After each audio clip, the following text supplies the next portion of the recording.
সালেবা রাদিয়াল্লাহু তাআলা এক সেকেন্ড একটা পলক জাস্ট দেখছেন, হয়তোবা পর্দা সরে গেছে, গোসল করছিলেন ওই নারী, সরে গেছে, উনি এক সেকেন্ড দেখে চোখকে হেফাজত করছেন, কিন্তু মনের মধ্যে অনুশোচনা, আমি দয়াল নবীর উম্মত। কি উত্তর দিব আল্লাহর কাছে? কি উত্তর দিব? আমার নামে কি আয়াত নাজিল হয়ে যায় কিনা যে সালেবা কাফের হয়ে গিয়েছে? চোখে মুখের মধ্যে ভয়, অন্তরের মধ্যে ভয়, নবীকে চেহারা কিভাবে দেখাবো? আমাদেরকে তো দেখাতে হবে কবরে গেলে এই চেহারাটা। নবীজি তো এই চেহারা দেখবেন। যদি নবীজি বলেন লাদ্রি চিনি নেই উম্মতকে, কাফের, মুশরিক, সে বেঈমান, সে কাযযাব, সে জিনাখোর, কি উত্তর দিবেন? নবীজি যদি আপনাকে না চিনে, কবর যার শেষ হয়ে গেল, তার আবার হাসর কি? সে তো ওখান থেকে ফিনারে জাহান্নামা খালিদিনা, চিরস্থায়ী জাহান্নাম তো সেখান থেকেই। নবী যদি চিনে যে এই উম্মতকে আমি চিনি, সেই তো জান্নাতে নবীজির সুপারিশ প্রাপ্ত হবেন। খোদার কসম করে বলছি, আজকে এই যে মনোযোগ দিয়ে শুনছেন, আমার আল্লাহ হয়তোবা এখনো আপনার উপর রাজি, এখনো রাজি, এই জন্য হয়তোবা বসিয়ে রেখেছেন। এই রেজামন্দি কতক্ষণ থাকে জানি না। দেখেন দুনিয়া কিন্তু খুব খারাপ পরিস্থিতিতে আছে, খুব খারাপ পরিস্থিতিতে আছে, আপনি এখনো বুঝবেন না। হেদায়েত বলনেওয়ালা কমে যাচ্ছে, শুননেওয়ালা কমে যাচ্ছে। এখানে আজকে পার্টি, ডিজে পার্টি হইলে মানুষের অভাব হইতো না।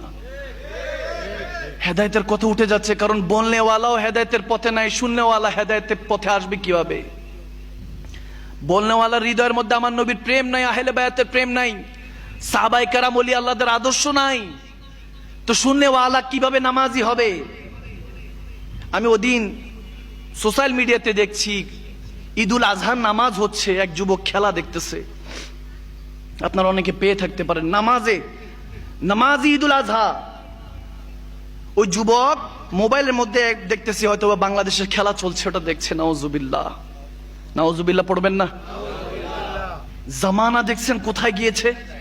ওই যুবক এই চিন্তা তার মাথা থেকে চলে গিয়েছে। সে জাস্ট মনে করে ঈদুল আজহা মানে একটা ফেস্টিভ্যাল, উৎসব, কিন্তু এটা উৎসবের নাম নয়, এটা স্যাক্রিফাইসের নাম, এটা কোরবানির নাম।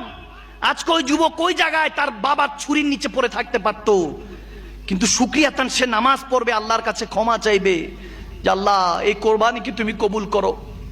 একদিকে এটা দেখতেছি যে কোরবানির নামাজে ছেলে খেলা দেখতেছে, খেলার মধ্যে মশগুল, নাউজুবিল্লাহ।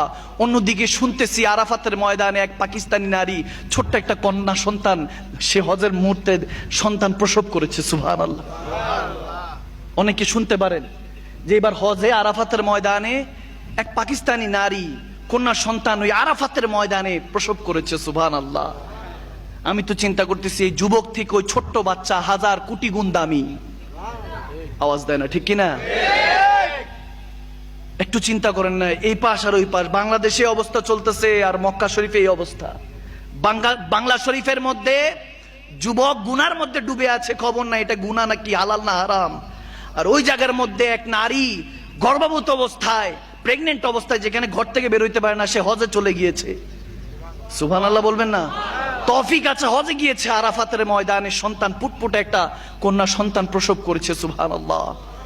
এই জন্য ভাইরা আমার, যারা কন্যা সন্তানের বাবা, খোদার কসম করে বলছি, আমার নবী বলতেছেন তোমরা যারা কন্যা সন্তানের পিতা, তারা বড় সৌভাগ্যবান, কারণ আমিও নবী কন্যা সন্তানের পিতা। সুবহানাল্লাহ।